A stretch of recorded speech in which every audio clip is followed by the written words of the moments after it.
চাঁদাবাজ, টেন্ডারবাজ, দখলবাজ, ঋণ খেলাপি। মানুষের একটাই কথা, সেটা হচ্ছে এই নতুন প্রার্থীকে ভোট দিবে। 24কে যারা ধারণ করে, হাদিকে যারা ধারণ করে, বাংলাদেশকে যারা লালন করে, এদেরকে ব্যালট বিপ্লবের মাধ্যমে জবাব দিয়ে আগামী 12 তারিখে জাতীয় পার্লামেন্টে পাঠাবে। আগামী 12 তারিখ পুরো জাতি এই নির্বাচনে ভোট দেওয়ার জন্য কিন্তু মুখিয়ে আছে। বিগত 15 থেকে 17 বছর যাবৎ মানুষ কিন্তু অধীর আগ্রহে অপেক্ষায় ছিল যে একটা নির্বাচন হবে, মানুষ তাদের ভোটাধিকার প্রয়োগ করবে। ওই আশা নিয়েই কিন্তু মানুষ এখন অধীর আগ্রহে অপেক্ষমান। কিন্তু সবচেয়ে বড় একটা পরিবর্তন যেটা, সেটা হচ্ছে 5 তারিখের পরে, 5ই আগস্টের পরে মানুষের ভিতরে একটা বিশাল পরিবর্তন আসছে।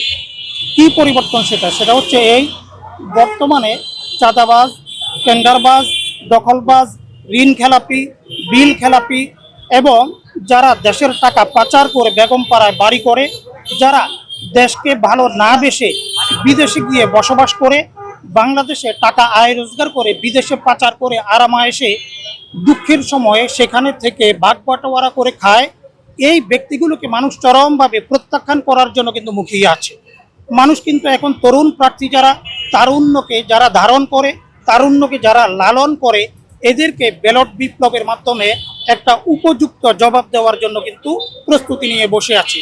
আপনারা দেখতে পাচ্ছেন, আমরা ঢাকা 8 আসনের যে প্রার্থী নাসিরউদ্দিন পাটোয়ারি ভাইয়ের সমর্থনে 10 দল আমরা কিন্তু কাজ করে যাচ্ছি।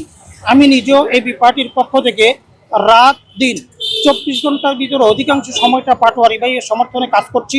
আমরা যত এলাকায় যাচ্ছি, যে মহল্লা যাচ্ছি, যে পাড়ায় যাচ্ছি, অলিতে গলিতে সকল জায়গার ভিতরে মানুষের একটাই কথা, সেটা হচ্ছে এই নতুন প্রার্থীকে ভোট দিবে। 24কে যারা ধারণ করে, হাদিকে যারা ধারণ করে, বাংলাদেশকে যারা লালন করে, এদেরকে ব্যালট বিপ্লবের মাধ্যমে জবাব দিয়ে আগামী 12 তারিখে জাতীয় পার্লামেন্টে পাঠাবে।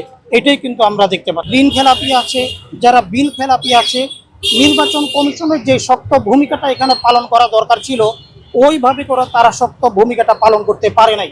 নির্বাচন কমিশন যদি বিভিন্ন জায়গায় অসহায়ত্ব প্রকাশ করে, এটা আমাদের জন্য চরম মাত্রায় কিন্তু একটা লজ্জার বিষয়। এরপরেও অনেক জায়গায় মানুষের অক্ষমতা আছে, মানুষ ধৈর্য ধারণ করে আছে ওই একটা দিনের জন্য, যেখানে নির্বাচন কমিশন পারছে না কিছু করতে, কিছু বলতে, সেখানে মানুষ কিন্তু একটা দিন উপযুক্ত জবাব দেওয়ার মাধ্যমে তাদেরকে চরমভাবে প্রত্যাখ্যান করবে। এটাই কিন্তু সবচেয়ে বড় বিষয়। যে যারা দ্বৈত নাগরিক এবং যারা ঋণ খেলাপি, এই ব্যক্তিগুলো জনগণের হৃদয়ে কিন্তু থাকতে পারে না। জনগণ তাদেরকে কিন্তু ভালোবাসে না। তারা টাকার দিয়ে, তারা পেশি শক্তি দিয়ে এই দেশের মানুষকে প্রজা বানিয়ে তারা কিন্তু রাজা হয়ে থাকতে চায়। রাজাগিরির দিন শেষ, রাজাগিরি আর টিকবে না। রাজাগিরি মানুষ 12 তারিখে ব্যালটের মাধ্যমে উত্তম একটা জবাব দিবে। আসলে শুধু বিএনপি কেন, এটা একজন রিক্সাওয়ালা, কুলি, মেথর, মজুর, দেশের মানুষ কিন্তু এখন সচেতন। সবাই কিন্তু এখন জানে, শুধু বিএনপি শুধুমাত্র না, সকল রাজনৈতিক দল জানে, সচেতন মানুষ জানে। মানুষের তো আসলে পড়ার একটা দিন, সেটা হচ্ছে কি ভোটের দিন। তো মানুষ ভোটের দিনের জন্য অপেক্ষা করছে। এখন অনেক কিছুই মানুষ পাচ্ছে না, কিন্তু ভোটের দিন উপযুক্ত জবাবটা হবে ব্যালটের মাধ্যমে। আমরা আশা করছি আমাদের এবি পার্টির পক্ষ থেকে যে 10 দলীয় জোটে 3 জন প্রার্থী, মেজর অবসরপ্রাপ্ত আব্দুল ওয়াহাব মিনার, মুজিবুর রহমান মঞ্জু, ব্যারিস্টার আসাদুজ্জামান ফুয়াদ সর্বোচ্চ সংখ্যক ভোট পেয়ে জাতীয় পার্লামেন্টে তারা সংসদ সদস্য হিসেবে প্রবেশ করবে। এটা আমরা দৃঢ়ভাবে বিশ্বাস করি ইনশাআল্লাহ।